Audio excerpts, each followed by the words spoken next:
Pernah kebayang nggak gimana sebuah kata yang sederhana seperti ikhlas ternyata bisa jadi sebuah strategi yang super canggih buat mengubah dunia pendidikan? Yuk kita bedah bareng-bareng. Kedengarannya agak aneh ya. Biasanya kan kalau kita ngomongin manajemen sekolah, yang kepikiran tuh pasti soal anggaran, kurikulum, administrasi, hal-hal yang teknis banget.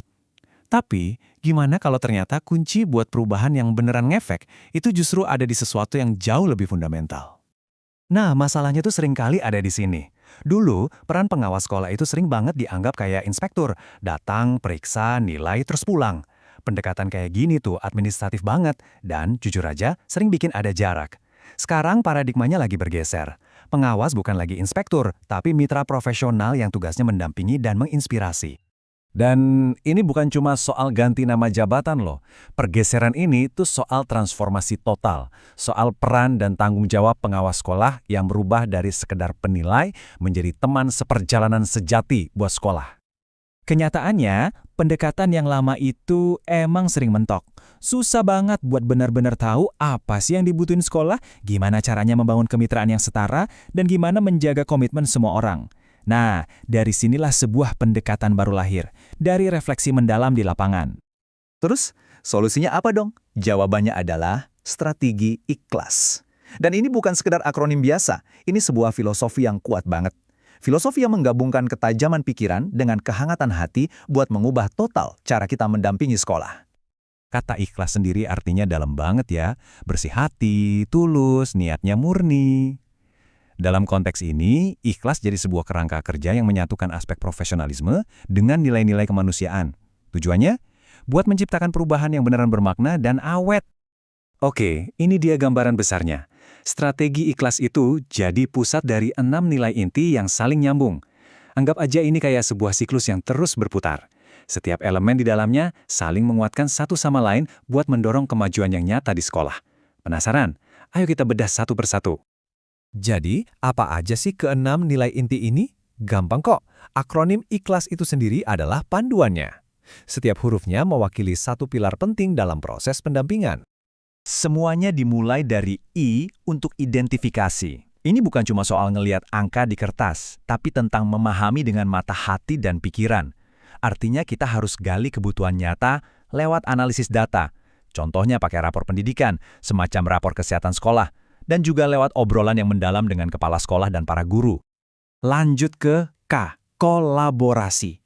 Kata kuncinya di sini adalah dialog sejajar tanpa hierarki yang kaku. Pengawas itu perannya jadi fasilitator.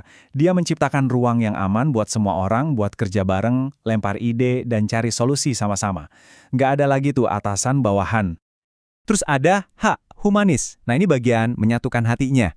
Pendekatan ini menempatkan manusia sebagai pusatnya, bukan cuma target yang harus diubah. Dengan empati dan rasa hormat, kepercayaan pun tumbuh, dan dari situ potensi terbaik setiap orang bisa keluar. Berikutnya, L untuk loyalitas. Perubahan yang bagus itu nggak ada yang instan. Loyalitas di sini artinya komitmen dan kesetiaan yang kuat dari semua pihak.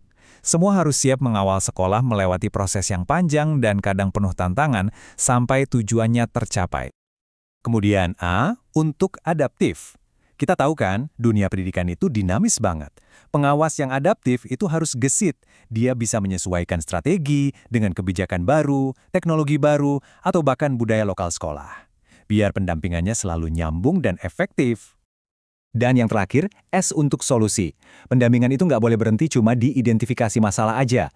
Tujuannya adalah menghasilkan perubahan nyata. Jadi fokusnya harus kuat banget untuk menemukan dan memfasilitasi langkah-langkah penyelesaian yang praktis dan bisa jalan terus. Oke, teorinya udah dapet nih. Sekarang, gimana sih strategi ini kalau diterapkan di dunia nyata? Kita lihat yuk contoh konkretnya. Nah, dalam praktiknya, pengawas yang pakai strategi ikhlas ini bakal aktif banget.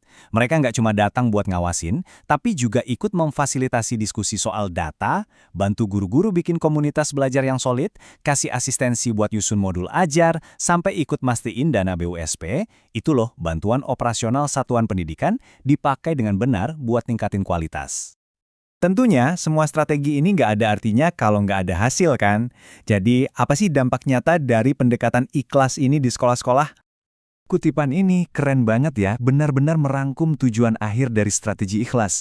Tujuannya yaitu mengubah sekolah jadi lingkungan yang positif. Jadi kayak taman belajar, di mana semua orang merasa aman untuk tumbuh dan berkembang, bukan tempat yang menakutkan. Dan datanya nunjukin perubahan yang luar biasa.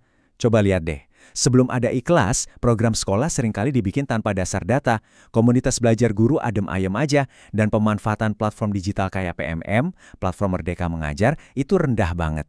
Tapi setelahnya, wow, perubahannya drastis. Perencanaan jadi berbasis data, komunitas belajar jadi hidup, dan guru-guru jadi rajin pakai platform digital buat ngembangin diri. Jadi, apa sih inti dari semua ini? Apa yang bikin strategi ini benar-benar manjur? Kuncinya ada di sini. Strategi ikhlas ini berhasil karena dia jadi titik temu antara sisi hati dan sisi akal. Sisi hati itu soal ketulusan, empati, dan loyalitas. Sementara sisi akal fokus ke analisis data, strategi yang adaptif, dan solusi yang terukur. Jadi, poin paling pentingnya adalah ini.